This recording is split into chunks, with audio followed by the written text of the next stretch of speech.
Hi, this is Mr. Weideman, Regular Physics, and I want to take a moment here and finish up this example problem that we started in class.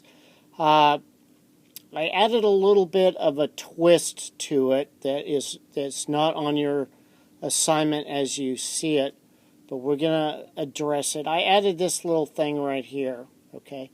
So actually we have three scenarios going on. Two of the scenarios are in equilibrium. One of them is accelerating. Okay, now we talked about this first one in class. All right, what's going on here? I am in static equilibrium.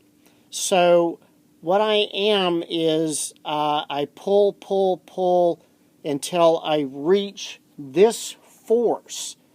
And then I'm going to go for this. Once I reach this max force, then I'm going to transition from static sliding friction to kinetic or dynamic sliding friction. In both cases, I'm still in equilibrium. But let's see how our free body diagram changes in each scenario. Here, I'm in equilibrium because I'm not moving. All right, so I use my Newton's second law, up, down, find out my force normal is 490.5. I'm given the static coefficient of friction.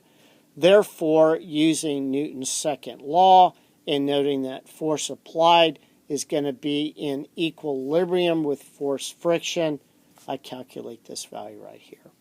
Okay, now what happens next? What happens next, there's a very tiny time of transition where I go from static to dynamic. And let's take a look at what happens to our free body diagram. You just go, oh, well, it looks the same. It is the same. There's only one difference, is what we did is let's look at our little graph. We studied this. So not moving, not moving, not moving, not moving, bam. And now I am moving.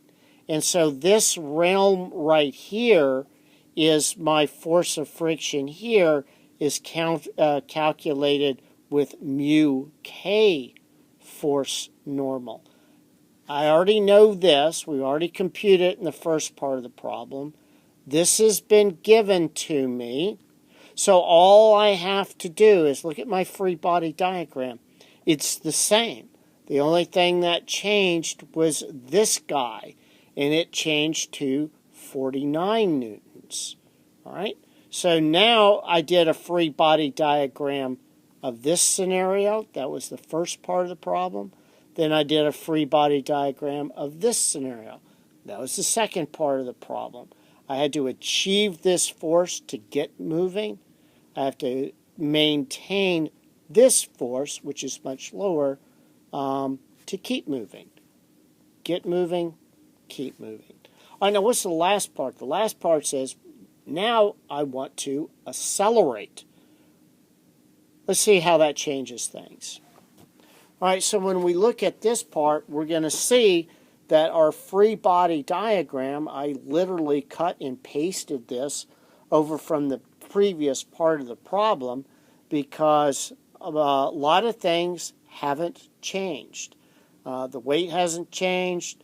When I use Newton's second law up and down, I can see I'm still in equilibrium there. I know what the force normal is, and I've got the force applied, and blah, blah, blah, blah, blah, blah, blah, blah. All right, now let's look what changes.